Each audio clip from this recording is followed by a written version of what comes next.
All right, dudes, we are here for the Men Who Dream Week 5 recap. Using my microphone today. I always remember one of my brother's sermons that he preached many years ago when we were still in Virginia Beach. And he said something about, I guess, God had blessed me with the fact that I, his brother, did not need a microphone. I don't know how accurate that is. Some people say I do have a loud voice. But I can whisper too. Alright, dudes. Alright, here's the deal. If we're paying attention, we can actually look at the scoreboard. I don't need to go through every game and say, hey, this team won by this amount of blah, blah, blah. Ridiculous. But here's our recap, dude. Here's the most important thing to know after week 5. The most important thing to know is the fact that even Big Elder Reg and the Prissy Poodles and Zach Conroy, son of Mark Conroy, brother of the Great White Hope, the BCU 59er, the sister of, ooh, he's the brother, she's the sister. Woo-hoo! See, if we were going to edit these things, I would have edited that, but we don't edit. We record, we post, we look at it later. It is what it is. But even those two teams, oh, and Bobby too. I forgot Bobby. Oh, how could I forget Bobby? Those three teams at 1-4 after 5 games. Here's the deal, dudes. You are still only 1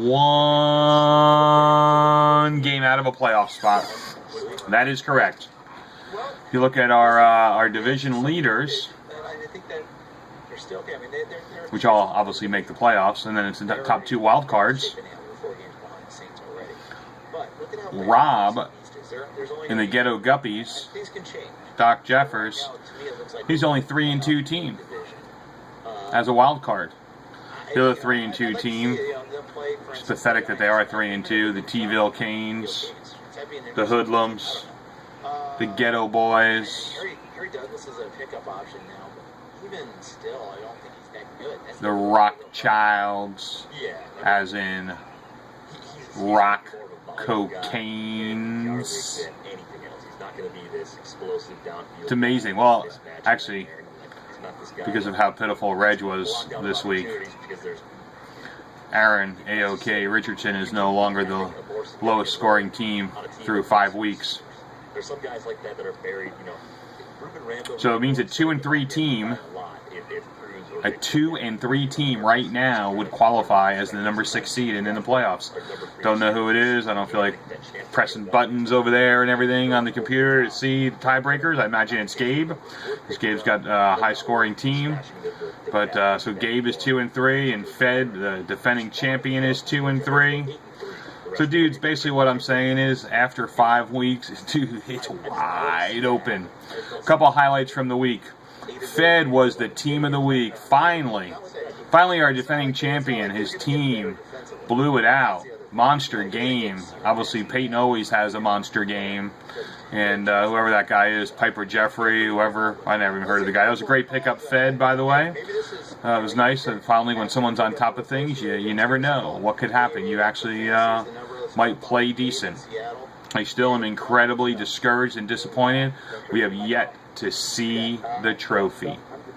We don't even know if that trophy still exists anymore. Hopefully Fed is taking good care of it. Hopefully his son is not using it as a chew toy, a rattle to suck on, something to hang the diapers on. Fed, show us the trophy, man! We want to see it! A couple other highlights from the week. Reg is backfield. All right, I got to look this up. I'm sorry. I wasn't going to look anything up, but I have to look this up because it just needs to be done. This was the week, by the way, if Ryan was ever going to lose that incredible high-powered offense, this was it. He only scored 112 points. You know, Jimmy Graham and Peyton, probably the two MVPs, co-MVPs of the first 5 weeks of the season so far. Been incredibly steady every single game. It's amazing. Awesome. Very good. But this is the week that Ryan only scores 112. If he was ever going to lose, it should have been this week. All right. Obviously, that great, as Zach called him, the first-round draft pick, DeAngelo Williams. That's DeAngelo, 8 points, man. That was a great trade for Reg. Man. Basically, the player that he got for Drew Brees, 21, 37 total points. That's basically 6 quarters for Brees. Sometimes it's only 4 quarters for Brees. That's DeAngelo Williams' season, by the way. But here, I can't let this go. Reg, obviously, being a Steeler fan, had the opportunity to have a decent backfield. A decent backfield, because he could have had Le'Veon Bell. Probably 2 different occasions he could have had Le'Veon Bell. I'm kind of struggling. I let him go, but injuries killed me, and I couldn't keep him on my bench with the bye week, or I wouldn't have had a player to play. Maybe it does, but I think in a PPR league it's a lot different of an equation, but in a non-PPR league I have no problem struggling. Ice cold water that stays cold. And our sweet Jesus Surf the Power water bottle. Yeah, get the plug in. I know last week was frustrating, but I still like him. He's had too many big games already. Get rid of him. All right, we got to get this show on the road, so I got to go pick up Ashlyn from school. Reg, Le'Veon Bell, and DeAngelo Williams in the backfield. Would not have been bad. But you don't need them. You didn't need him those 2 different times on the waiver wire. You had a chance to pick him up, even though he was a Steeler, and you wanted to have a Steeler on your team, because you have Monty Ball. Seriously, Monty Ball. Let's look at Monty Ball's stats for the year. 11, yes. He has played 5 games, and he has 11 total fantasy points in 5 games. Are you serious? The only thing more that's funnier about him only having 11 points is that Reg keeps starting him. Dude, did you get hit on the head in the ship? Reg, come on, dude. Woo! All right. Feeling bad for Mark Conroy listening to Fantasy Sports Radio here. I just heard that most likely Julio Jones out for the year. Has major fantasy impact. Can't help Matt Ryan. Certainly, obviously not going to help Mark for having Julio Jones. Certainly not going to help, I would think, Tony Gonzalez, since he'll be getting double-teamed all the time. But you would think that maybe somebody who's early on the waiver wire, here's a little tidbit of information. Harry Douglas becomes a starter.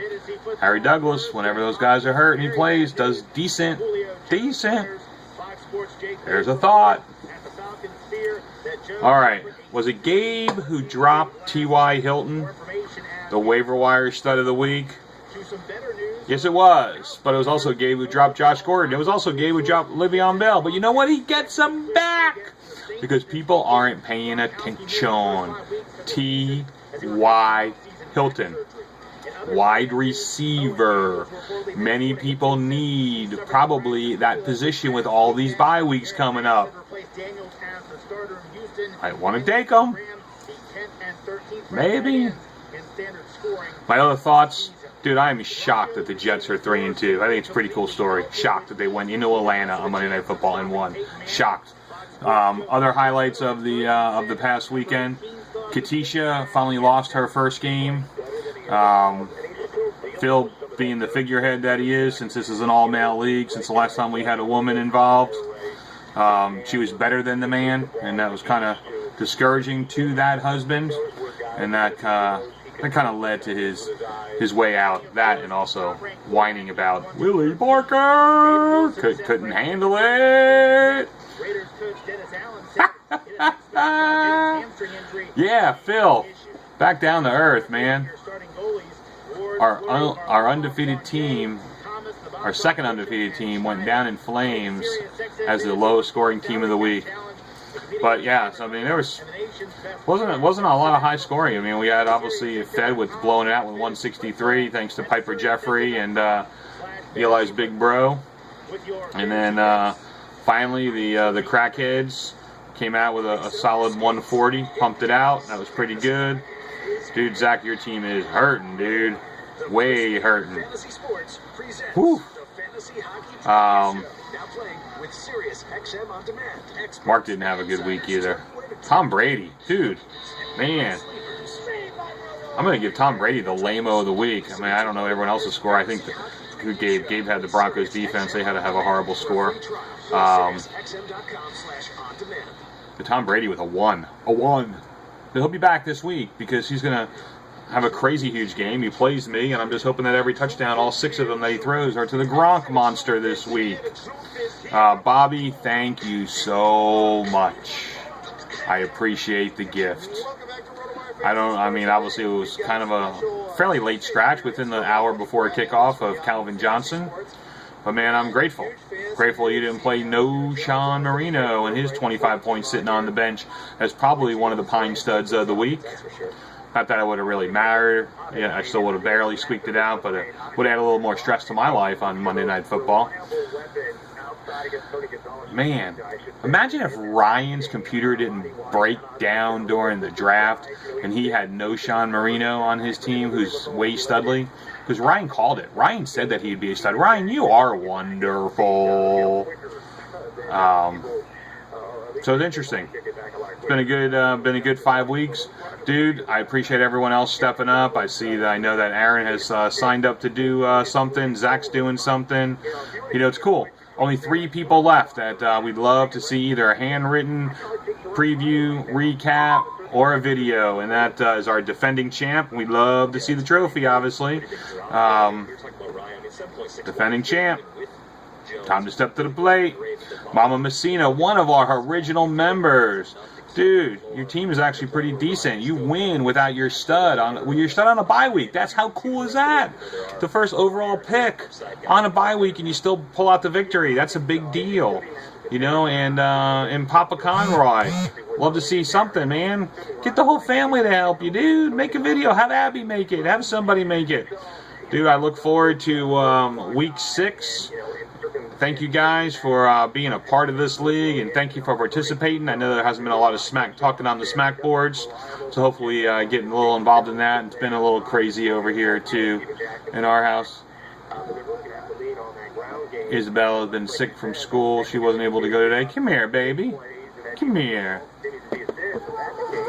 Come here. Okay, I give you one more, Caillou. Then we gotta go pick up your sister, okay? Okay? Can you say hello? Look, you see that? Can you say hello? No, you can't? She don't feel good today. She has to stay home from school. I love you, baby. Were you trying to wave? Did you see yourself? How old are you? How old are you? 2? I thought you were 2.5. 2.5? Okay. Who's the best football team? Daddy. Daddy. Double daughter daddy. Okay. I'm going to sign off on this, and then I'll come in and get you, okay? And I'll put it on for you. I love you, baby. We're going to go leave in a couple minutes to get Ashlyn.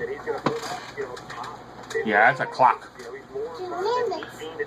Be safe. Waiver wires. T.Y. Hilton.